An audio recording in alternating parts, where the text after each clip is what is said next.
tell me if I'm wrong. This seems like the craziest trade deadline in recent memory. Like the last day of the trade deadline. Am I mistaken? It feels like is it just recency bias, or is it truly like it seemed like an absurd last day before the trade deadline?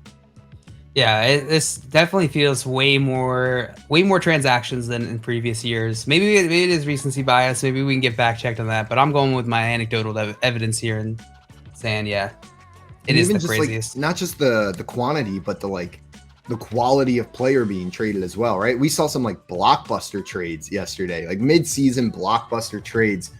I'm excited to talk through some of these. Let's start up here at the top. Some of the smaller beans, but still fantasy relevant beans.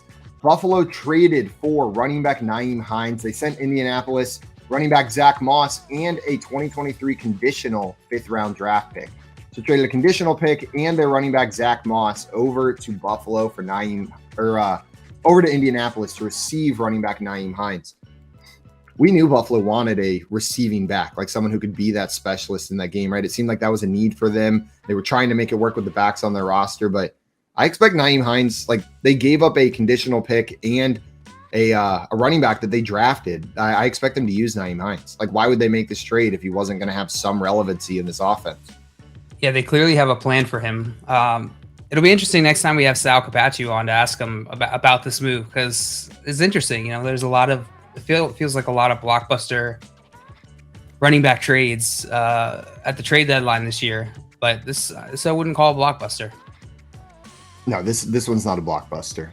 Absolutely not. But I think Nyheim Hines has some fantasy relevancy, maybe like RB3 range, but that's still a guy that you can roster. Like he should get enough receiving work here to be relevant, I feel like.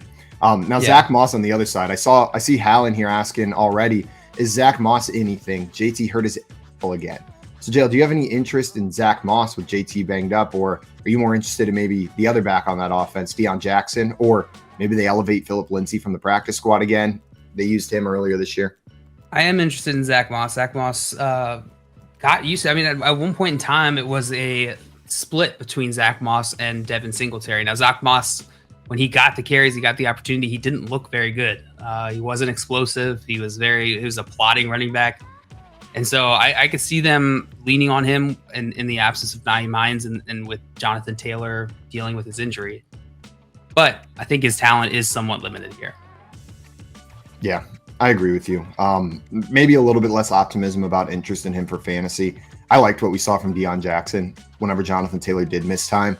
And I haven't liked what I've seen from Zack Moss whenever he's got an opportunity there in Buffalo. So I'm probably, like, if I'm rostering one of those guys, it's probably Deon Jackson that I'm trying to pick up, not Zack Moss. But if you're in a deep league, you know, he's worth a wait and see ad, like an ad and see what this is about.